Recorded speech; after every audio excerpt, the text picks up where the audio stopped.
Hello, thank you for joining us today. This is Chris Perez Soria, Director of Community Engagement for the Golden Crown Literary Society.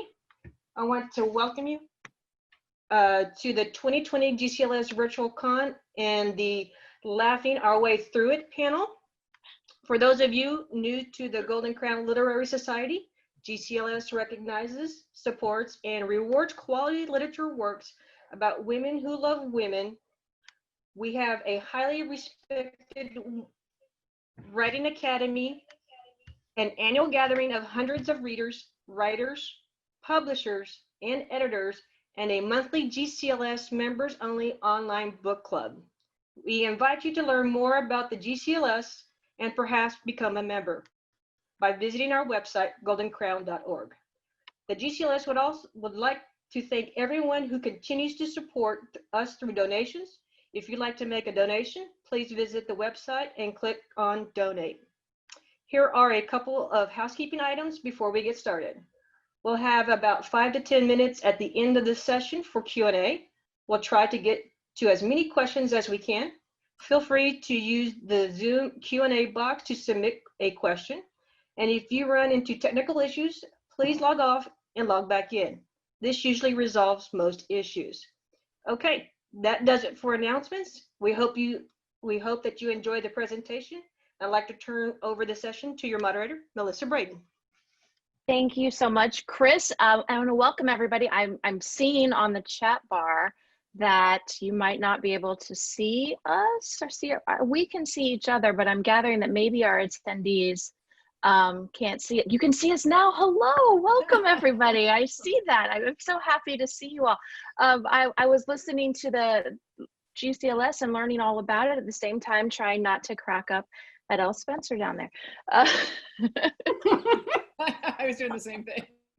Yeah. So welcome to Laughing Our Way Through It, which is essentially an examination of how important lighthearted books can be when times are tough in the real world. And I think we can all agree that romance and comedy act as great salves when our heart is hurting. When you put the two together in a romantic comedy, they're just dynamite. And so I'm really looking forward to our discussion of the books here today. But I want to confess something to you first, which is that when I conceived of this panel back in the day, it was a very different climate, and it was really more about the difficult political strife that we were all facing. And I found myself kind of downtrodden and really leaning into things that cheered me up and made me laugh and made my heart swell.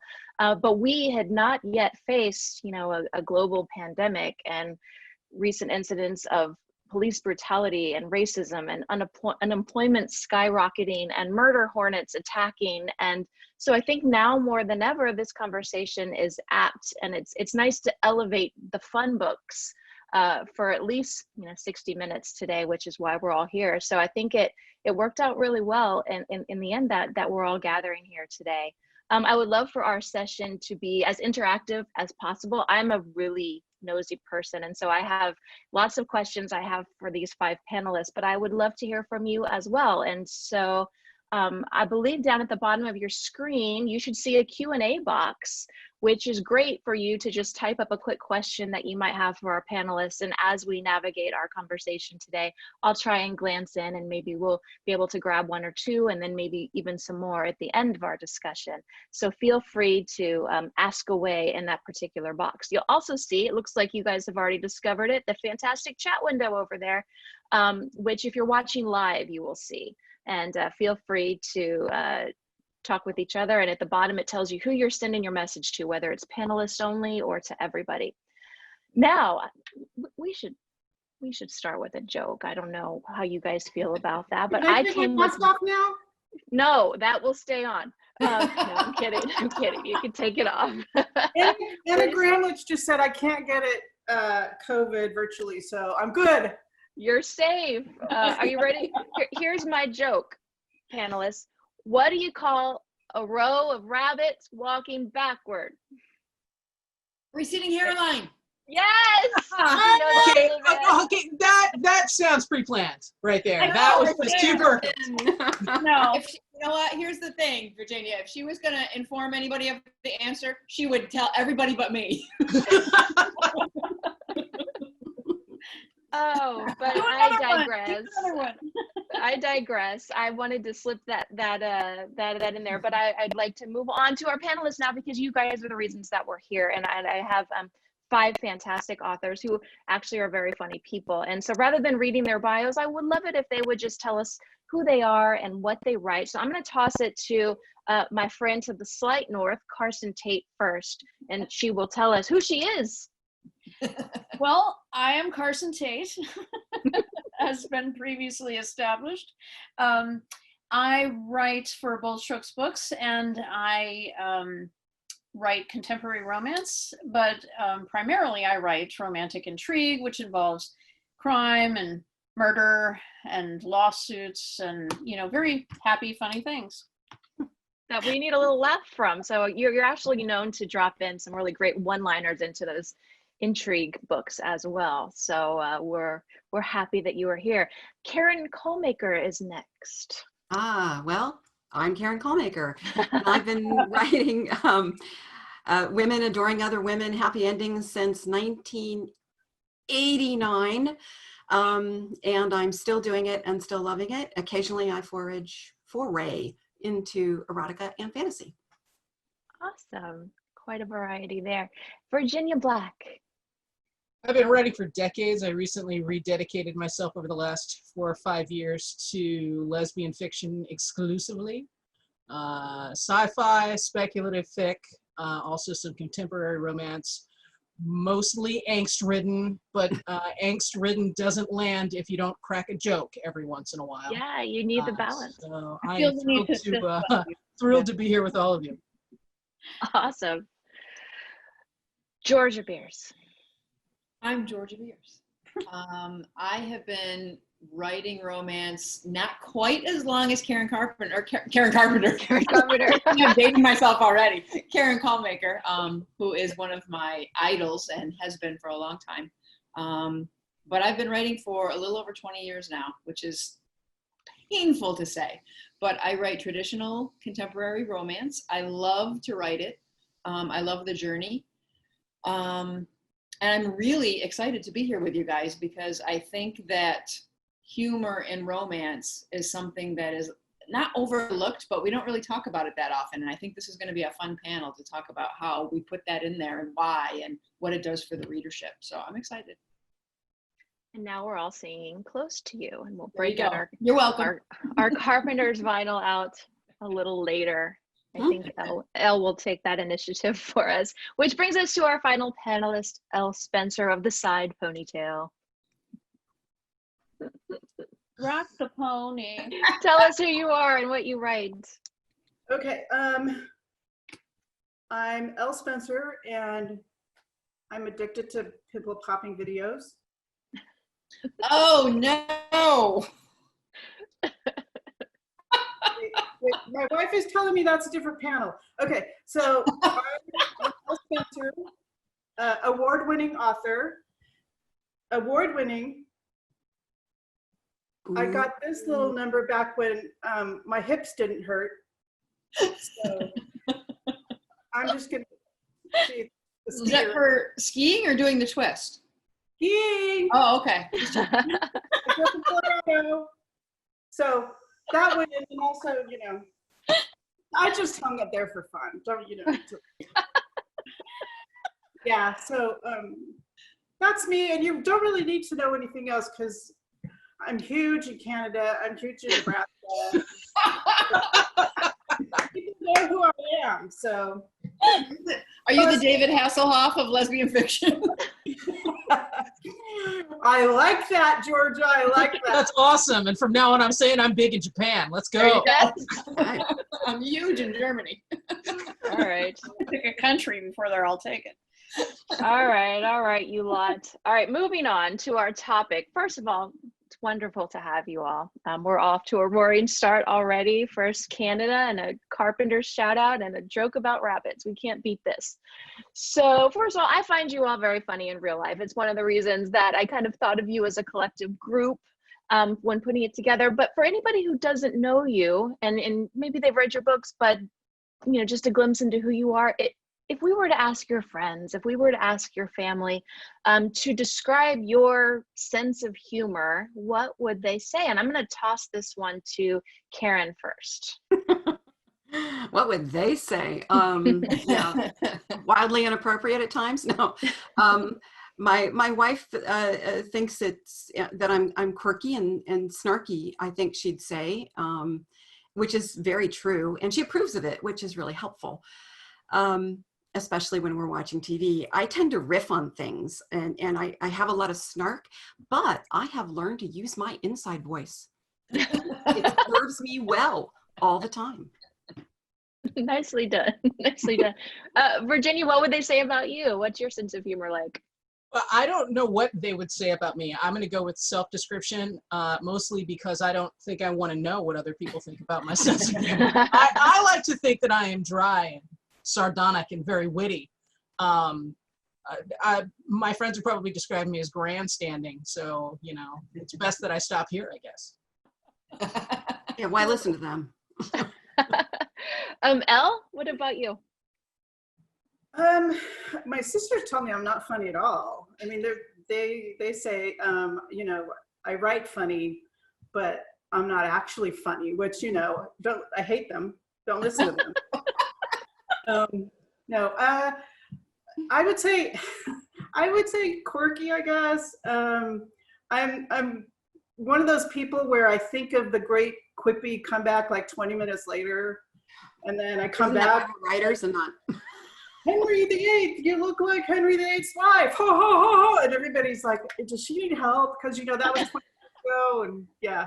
So I'm not super quick with jokes, but yeah, I guess just quirky.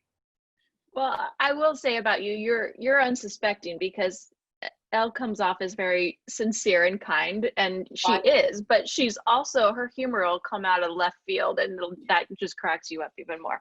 So that's my glimpse anyway. Carson, what do they say about your sense of humor? They don't say anything. They just no. I think people might say that I'm the snark master, but not with an inside voice. Something you're working on, or not. No. Georgia, what do your friends say? I don't know what my friends say, but my family, I tend to be the comic relief for my family, and I think that comes from growing up. I somehow at some point decided it was my job to make my mom laugh. So I'm kind of witty and rather than uproarious. And I do think that my humor is more observational. Like I don't have the jokes, but I can see something and make a funny comment about it. I have to get a prompt almost. But I'm pretty good with the one-liners and the witty dialogue when I have something that makes me wonder. I have to say, knowing each one of you, I think those were fantastic and accurate descriptions. I agree with all of them. But we have to move forward onto the goods. So this is an important question. This is almost the secret sauce question. I don't know the answer myself. Maybe you do, maybe you don't. But what is it about romantic comedies that keep people coming back over and over again, myself included? Why can I not get enough of these things, Georgia? Because it's the journey. It's the journey. We all know how the rom-com is going to end. We all know. And we accept that, and that's why we're there, because that's going to be the payoff. But we want to watch those people get from the beginning to the happily ever after. And we want to see them stumble and fall and be funny and learn about themselves. And there's always humor along the way. Good dialogue is amazing. And for me, it's that journey. I want to go on the journey of falling in love because it's fun and it's uplifting and it's funny and I know where we're going. So it's going to be a good thing when we get there. Good answer. And what's interesting about this is I imagine everybody has different takes on it and there is no right or wrong. Elle, what's your take? I think usually in rom-coms there's imperfect, quirky characters that we can all relate to who are kind of bumbling through life just like we are. And so you know, it's the hope that everyone, no matter who they are, can find love and just keep us laughing. Yeah. Great answer as well. Carson, what can you add? I just add that, you know, it is about the journey and these bumbling characters, definitely. And the key, I think, is when they make you laugh with them, you know, as part of that journey. You know, it's not funny when you're laughing at somebody. So that's kind of a line that some books and movies can cross. But I think that's what makes it you just really resonate with those characters. You want them to fall in love. They're people that make you laugh, and they're going to make each other laugh and make each other happy. And it gives you hope. Which we need, which is, you know, to counterbalance, for sure. We definitely need it. Karen, what's your take on why I am addicted to romantic comedy? Oh, so many ways to answer that for you, Melissa. What I hear from readers is that guarantee of the happy ending. They know that the story isn't going to let them down at the end. And that's makes it worth their investment and their time to enter the story and make themselves vulnerable to what happens in the story, because they know at the end they're going to be in a better place. And I also think that, especially in romantic comedies, they expect to see characters who have a lightness of spirit, even if their lives have some real downsides to it, or they've had bad things happen, or are having bad things happening. They still bring that resilience, and they show readers that, yeah, life can be really crappy, but you can pick yourself up, you can get on with your life, and you can be happy and find love. So I think it's that whole package. And I love it. Yeah, it's a great take. That safety net being there really does help us go on the adventure without having to be too consumed with anxiety, because there's almost a promise there, right? Which is interesting. Virginia, what's your take? Pacing. In a romantic comedy, all of those like extremely moments that happen in real life, they last that long in a rom-com. You know that you're going to get the next beat. So even when you get to the awkward doesn't last. And so when you get that payoff and you get the romance in the end and everybody lives happily ever after, like you get to skip over the hard parts. You know that crescendo moment is going to be quickly gone. Like that doesn't happen in real life. Those moments last for freaking ever. And if you find someone with whom you have that kind of comedic pacing, you marry them in real life. Like you don't, you know. So I think that it's all about the timing. I love that answer, which it's in a sense they're protecting us from those awful things extending for too long. But you're right, there's so much there in the pacing. I'm going to ask the next question because it'll probably tell us a little bit about you guys and your influences and maybe what made you the writers that you are today in terms of how you deal with humor. But what's your favorite? And I guess it doesn't have to be your favorite. It could just be one that comes to mind that you have an affinity for, or one of your favorite romantic comedies from books or film. Virginia, I'm going to stay with you for this one and have you kick us off. What's a good one? So I knew you were going to ask me this, and I realized that even though I am, so I'm going to lose all of my Black Butch points by saying that every time Julia Roberts released a movie in the 90s, I was there. But what the truth was actually in the pudding. I went and checked all of my nerd devices, and I have 3 movies that have been on every piece of hardware that I own for the last decade. I have Mr. and Mrs. Smith, I have Practical Magic, and I have, hold on a second, Farscape: The Peacekeeper Wars. And the reason for that, even though those aren't necessarily what you would describe as a rom-com, all of the comedic moments in those 3 pieces land, and they just they give these sort of elated highs.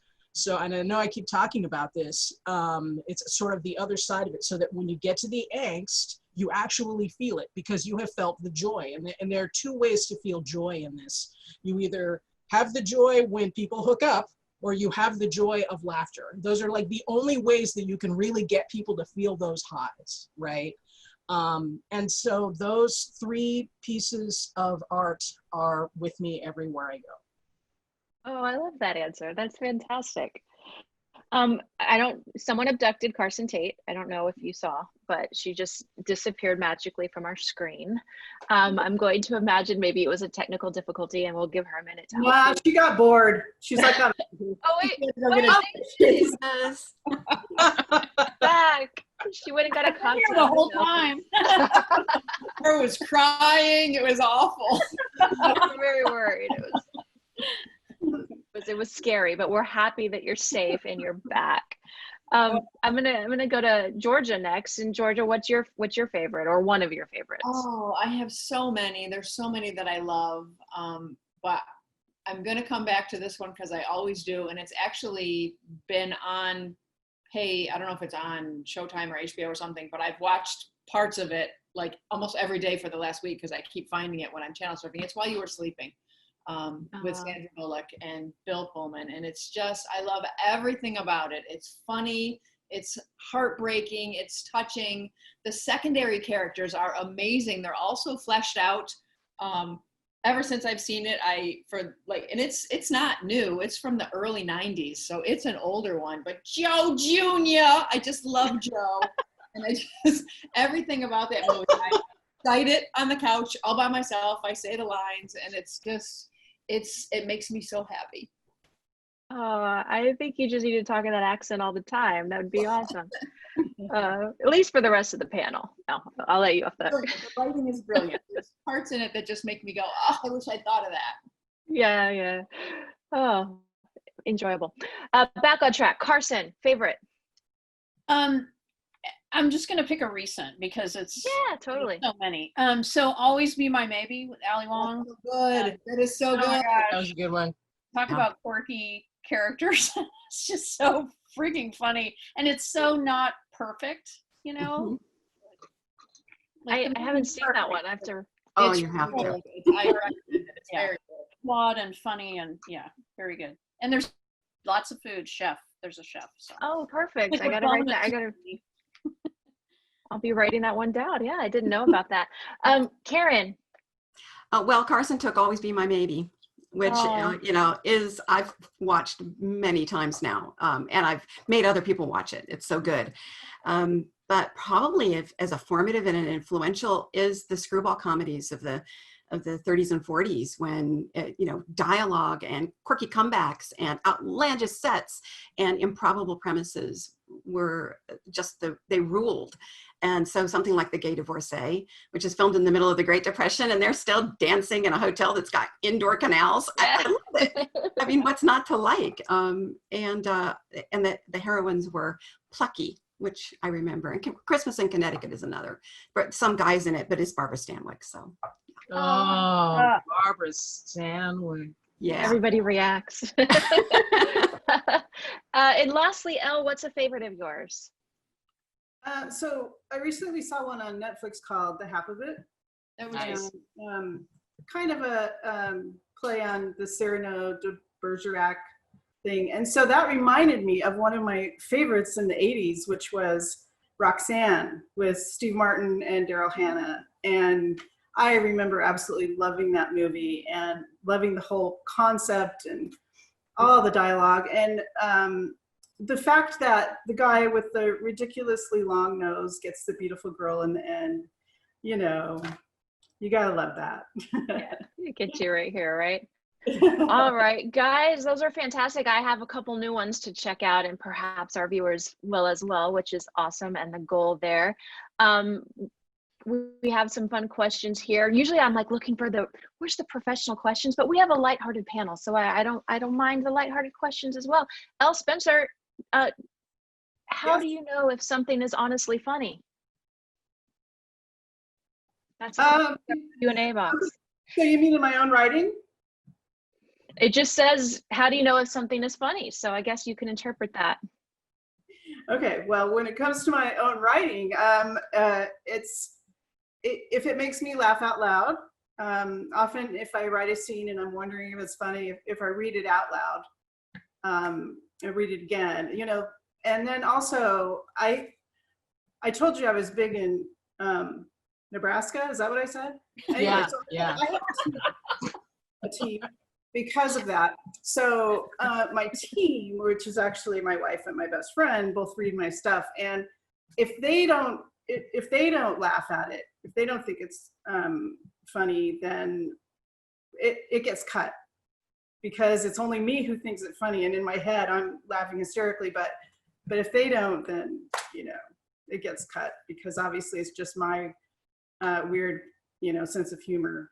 So I love it. I think that's performance art at its best right there. And so the question was specifically geared to Elle, but I really love the question. So I'm gonna like rotate it around. Carson, how do you know if something is funny when you're working on it? Yeah, I'm gonna steal that. If it makes you laugh when you're reading it out loud, and then I have someone who reads my books before I turn them in, and will say, yeah, this isn't funny, but that's never happened. So, Never, and it won't for sure. Same question, Georgia. How do you know it's funny? I don't. I don't know. Just a wing and a prayer, huh? I worry and I stress, and usually after the book is finished and I go back and do a read through, then I can usually tell if it's working or if it's funny. It's hard to tell if my own stuff is funny. So I don't really have a gauge for that. I do a lot of this. All right, that's fair enough. Very valid. So Virginia, when you're writing all that angst and you need to lighten it up for a moment, how do you know it works? How do you know it's funny? I don't know if it works, which is not a good answer. I never, sorry, this is like an essay question. I'm trying to find the soundbite. That's okay. I never read for humor. There are times when my wife recently got promoted, which means she can now read my work. Because for a long time I would not let her read my work.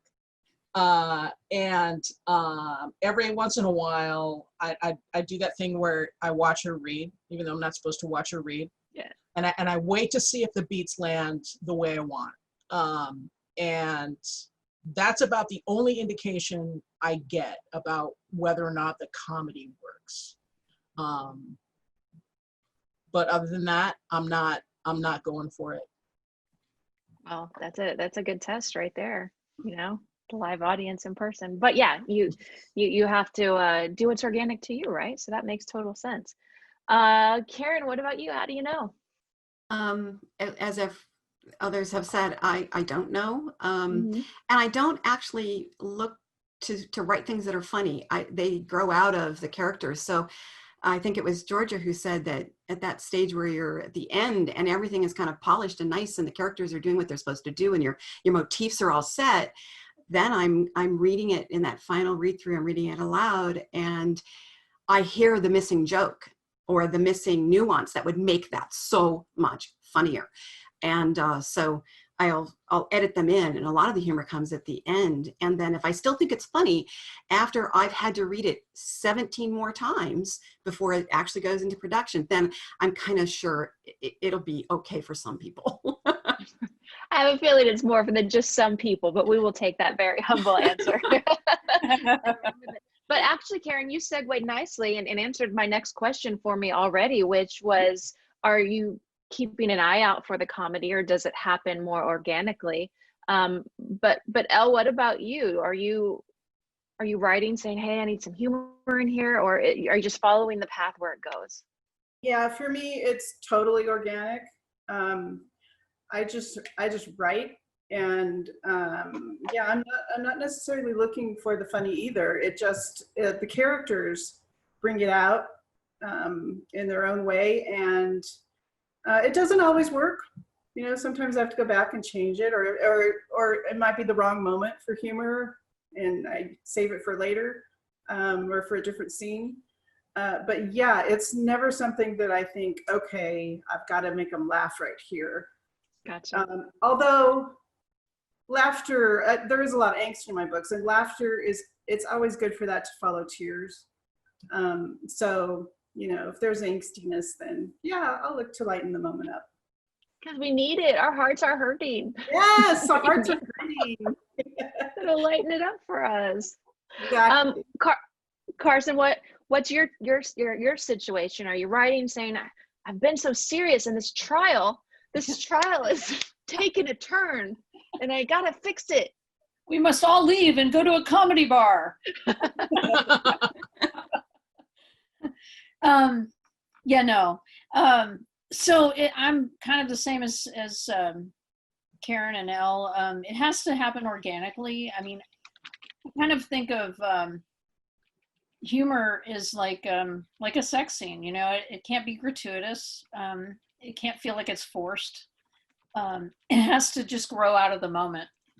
And usually it just happens as I'm writing it. And sometimes it doesn't work, but often it does. And often I'm surprised by it. Still to this day, after so many books, you're surprising yourself. I mean, that's great. That's fantastic. What about you, Georgia Beers? Is it an organic process, or do you say, we got to fix these girls. We got to make them happy? I think it's mostly organic for me, because if I worry about it as I'm writing it, I'm going to stress myself out, and then my head will explode and it'll be messy, and that's a bad thing.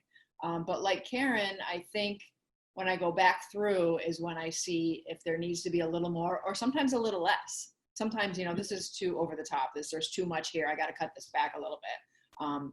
But yeah, I don't go into the writing thinking, okay, let's put some funny right here. Let's put some funny right here. It just kind of happens, and it's mostly in the dialogue. It's generally the back and forth between either the best friend and the main character, or the main character and the love interest. But I think that after the read through, that's where you can see where it's either needed or needs to be edited out a little bit. All right. So kind of in post. We're fixing it in post. Yes, exactly. Virginia, what would be your answer to that question? Organic or? Definitely Yeah. organic. I think one of the things that happens is I'll have my outline, I'll have my idea of how things will go, I'll have my setting, I'll have the story beat or the emotional beat that I'm trying to hit in a particular scene, and then there's a tiny bit of framework for the characters, and then they just start talking. And what happens is the comedy comes out as a natural flow of conversation. That's the way we all interact. And if there's none, that's not realistic. And if it's over the top, that's not realistic. And so what I'm looking for is a natural flow in that dialogue, which is, a combination of all of those things combined. That usually takes care of itself. When it gets to fixing it in post, it's more adding layers to that conversation than it is adjusting what's come out naturally in that organic dialogue, if you will. That's a great point. Not pulling readers from the story by making an abrupt adjustment, by having it just a little more gradual. I think that's a great point there. Carson, going to you now. So let's talk about the characters themselves. Surely they influence the way you express humor when you're writing for them, but their sense of humor may not necessarily be the same as your sense of humor. So how do you maneuver that when you find yourself stretched between your comedic instinct and what the characters might be?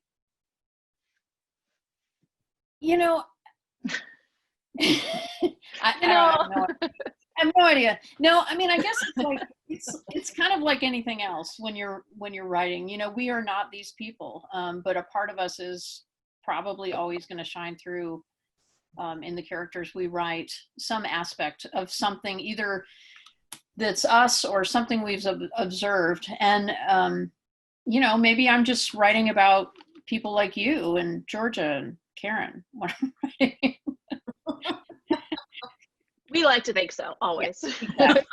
No, seriously. I mean, it's just, it's just another character aspect like anything else. But it is hard.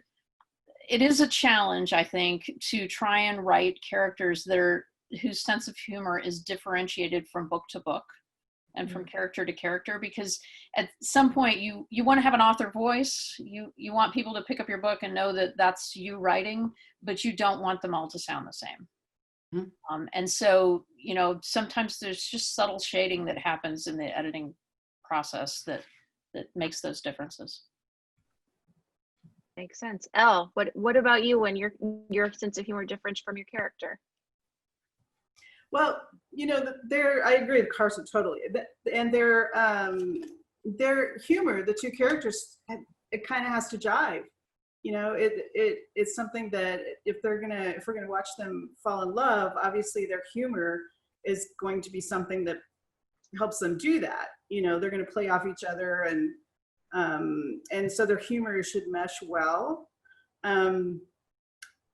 You know, it's hard. It's something that I really try not to do with each book is, you know, write the same character.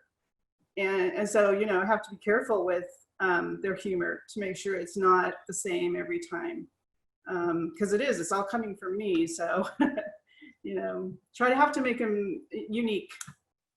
Yeah. It's the consummate struggle from book to book, right? To find that interesting but character who's also an individual. Karen, what's your answer to that question? It's always, I think I'm hilarious most of the time, and I have to rein myself back, but having the characters be different but overlap in their humor, I think helps build intimacy and you know, that nebulous thing called chemistry, that some of the same things make them laugh, but you can also use humor to characterize other people as well. Like if they laughed at something that most people don't find funny, that's a great way to shorthand someone is not a nice person.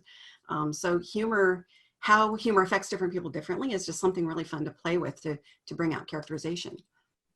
Yeah, it is a great tool. I completely agree. Virginia, how do you make that stretch when a character's sense of humor is a little different than yours? You know, I don't notice if my sense of humor really channels through the characters. And let's just skip over that schizophrenic part where we're all hearing voices in our heads. And of course, the character's humor is an extension of my own humor because I'm writing it. Okay, let's shove that in a drawer, mostly because it's bullshit. These are real characters. Get used to it. So, I think that my humor doesn't come through in those characters, but I know if the humor does not match that particular character, if it's out of character for that person, if that makes sense. It's not so much whether or not it matches me, it's that it doesn't match who they are. And that's what will pull me out and make me go, okay, that's not really working. I gotta fix that. It doesn't happen very often. But you know, I've had a couple of those. Yeah, we're gonna have to cut that. That's over the top, or that's too biting, or that's too comic for this serious character. You know, those are the moments that get addressed in post.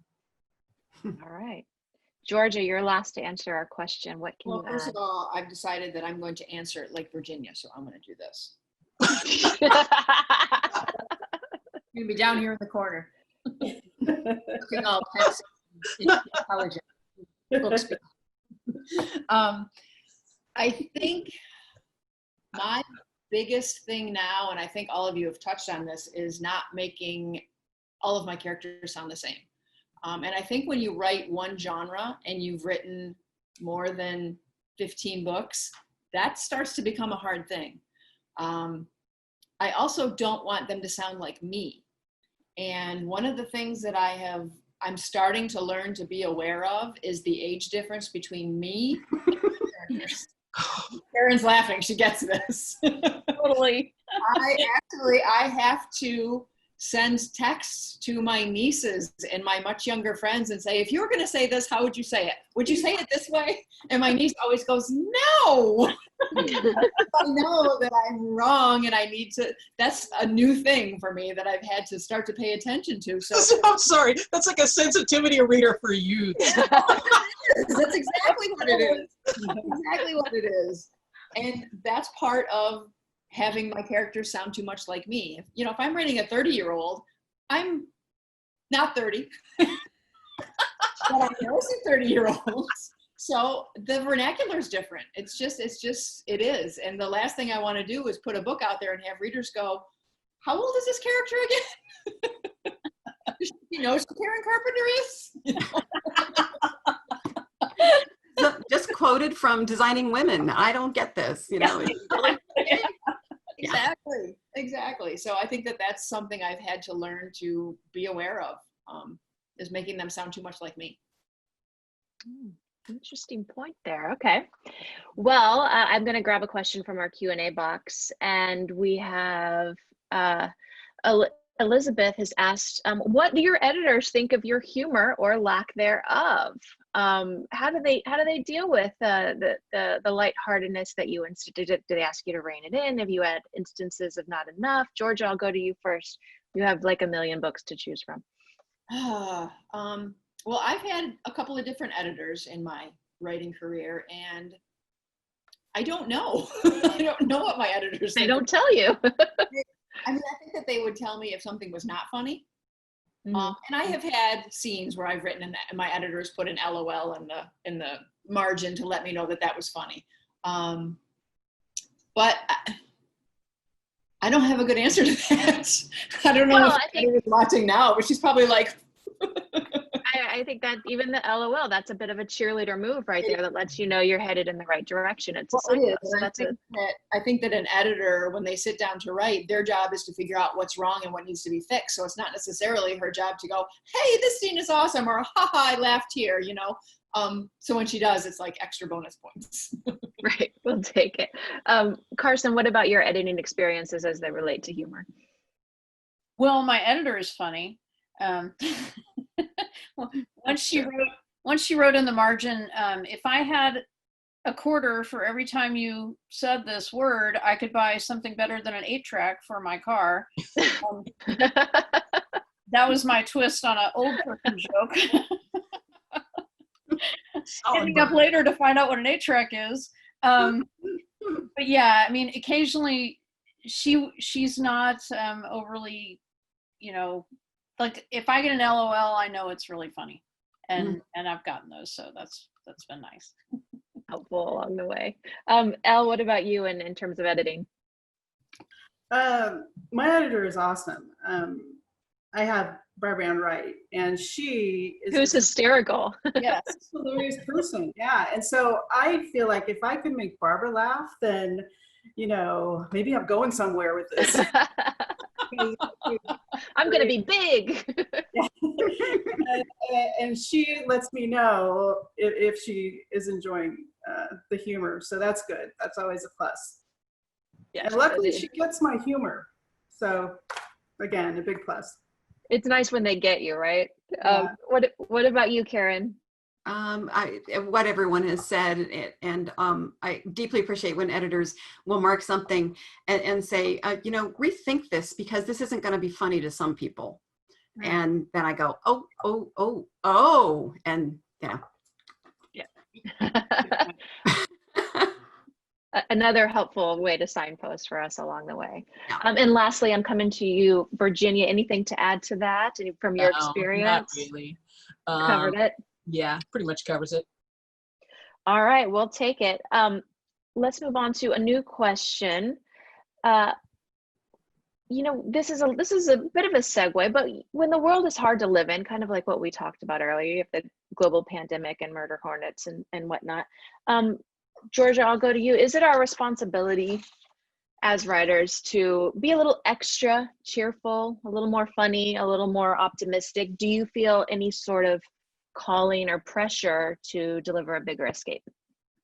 I wouldn't say it's pressure, but yeah, I do think, especially now, I mean, romance as a genre is escape anyway. I mean, that's the point of it, is people pick up a romance not because they want to read about the horrors of today. They want to go on this journey with these two people and they want the happily ever after. So they're trying to get out of life right now.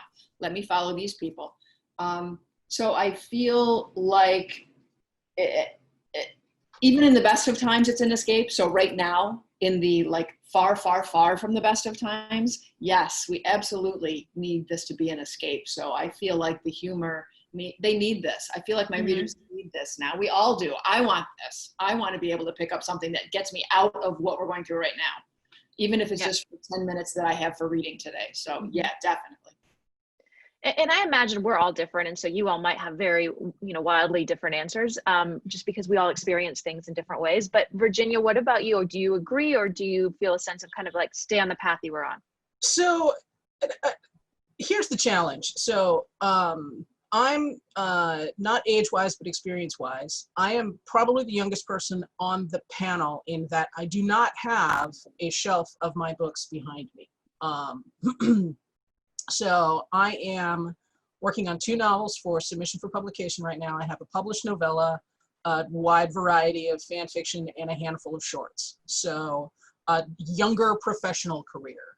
So I don't have an established relationship with my readership about what they can expect from my work. So first of all, so that's one thing to take into account. 2, not to put too fine a point on it, but a number of the issues affecting the world today have come knocking near my door, including just this week. One of the demonstrations was 6 blocks from my house, and I had to close my windows against tear gas. Now, I can tell you that in my own personal experience, I'm watching Eurovision and learning about Fire Saga, or what's the name of that band? Fire Saga. Yeah. Okay. I'm watching episodes of Supergirl. I'm looking for rom-coms, and I'm watching things that I have seen before because I know how they end. Do I feel a pressure to change what I write about? Yes, but probably not in the way you expect. As an author of color, I've been presented, of course, with a number of opportunities to submit my work, but I have no interest in changing the characters that I envision to address some of these wide variety of subjects and let's say murder hornets, because we're not going down the racial injustice walk right now. I'm not going to integrate murder hornets into my story just because it's topical and it makes it easy for someone else to sell a book. So no, I think that the characters that I write, I don't necessarily, I want to address other things about those relationships, but I don't necessarily feel a pressure to add all of that topical information because I'm feel compelled by what's going on in the world. I think that's a really well said, thoughtful answer, and I appreciate you for that. Good points all around on that. Carson, in our climate, what we're dealing with, what about your writing? Well, this is kind of a riff off what Virginia just said, but I was on another panel and someone kept saying, how are you adapting your books to deal with the pandemic? Because this was a panel before. It was like, back in April. And I was like, well, I'm not, and I'm not going to, and I don't ever want to write about people in masks and how do we date social distancing? And I have no interest in that. Will that ever have to be the permanent reality? I don't know. But right now I prefer to think not. So I remain hopeful that we can all, kissy and hold hands. Mm-hmm. And not be relegated to meeting online and staying that way. Nothing wrong with meeting online, just take it to the next level, please. So, I'm ignoring it is what I'm doing in my writing. My writing has not changed one bit. You're here. All right, valid perspective. Elle, I'll go to you next. Do you feel a responsibility to be uplifting or incorporate any of this? Well, I probably wouldn't have a side pony right now if I wasn't trying to, lift people's spirits up and hopefully make them laugh a little bit. So yes, that's definitely on my mind because. And we love you for it. We love you for it.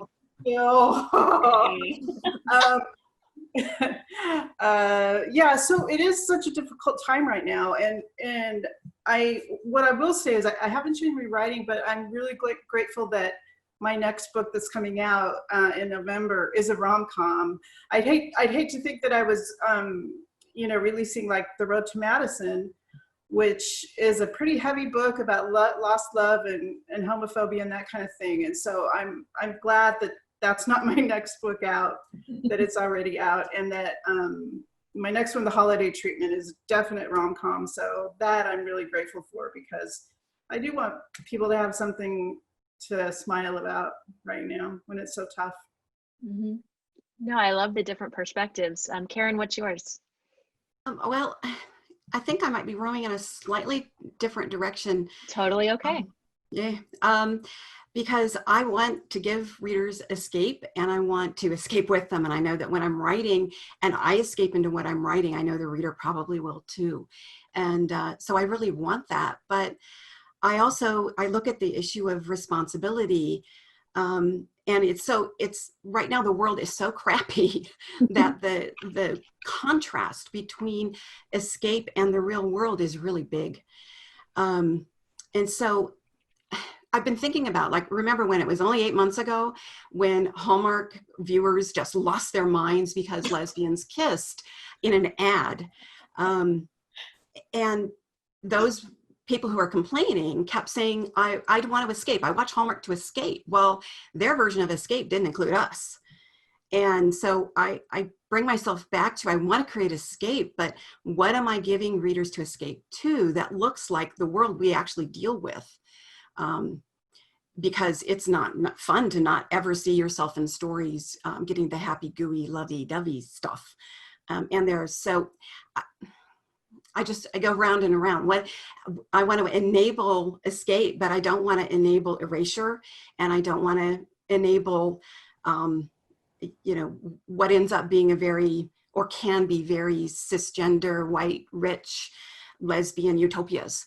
So, I'm on that merry-go-round, and I go round and around asking myself, what's my responsibility and what can I give readers that I can live with, looking back. And since I'm old, I can look back on a lot of mistakes and a lot of things I wish I'd done differently. Or if I were doing them now, I would do them differently. So it's a merry-go-round, and I'm just kind of going round and round and round on it.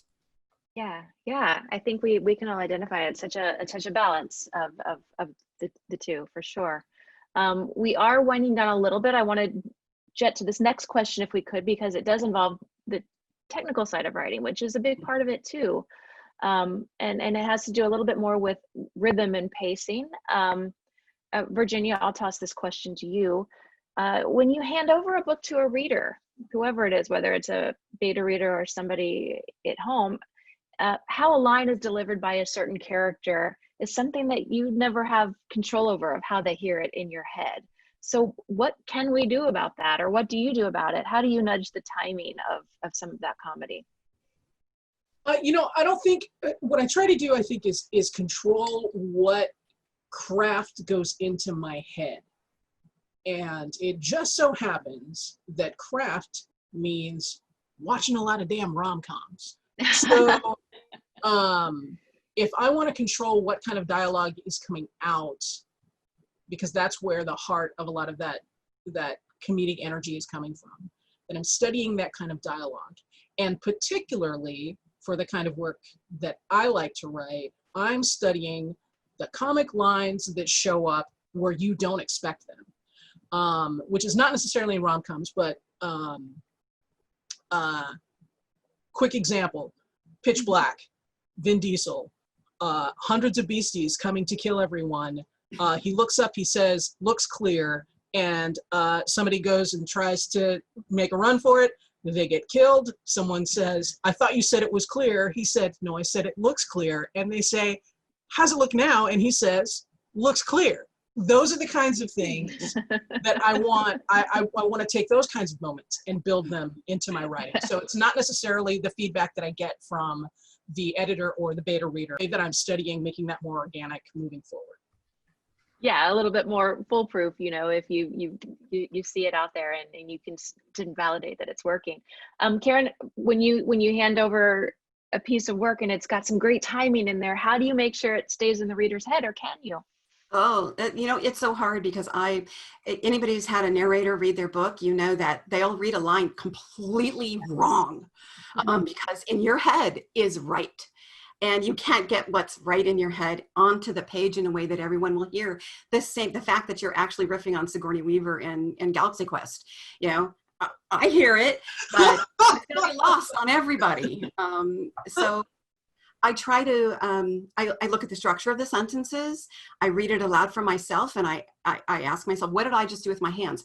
How did I look when I wanted to deliver the line? Where did I pause? And how can I make short sentences? How can I take a single word and maybe spell it phonetically and draw it out so that the reader gets a hint of where the emphasis is? So there's both visual on the page and then being aware that someone's going to read it and I want them to get it right. And what can I do to make that happen? Exactly. So Elle, what's your answer to that?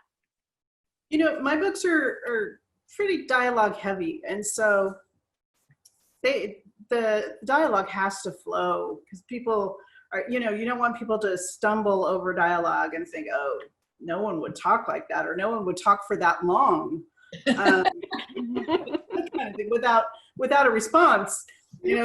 So my thing is I always read it out loud. I always see if it flows from my own mouth.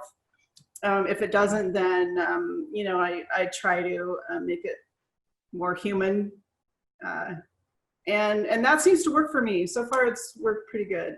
So I think it is. That helps with the comedic timing too.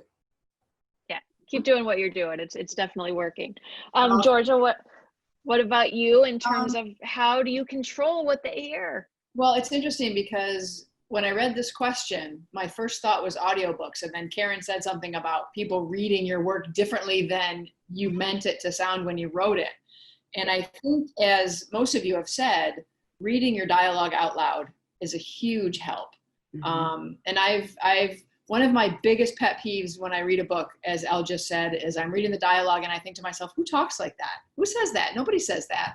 Mm-hmm. One of the other things that, I don't know if you guys do this or not, but I make the faces that my characters are making so that I can figure out how to describe what they're doing, whether they're wriggling their nose or so. Karen, you said something about moving your hand. What was my hand movement when I said that? So I try to do that. I also pay attention to what's in different books. I was reading something recently, I don't even remember what it was now, but she said that her character laughed through her nose. And I thought, I do that all the time. That kind of thing. I'm using that. So it's a whole combination of things, but the bottom line is you can't guarantee how your reader is going to hear it or read it. That's why it's called interpretation. So we have to surrender a little bit. Fine. Carson, do you agree? Do we have to surrender a little bit? We have to surrender a lot.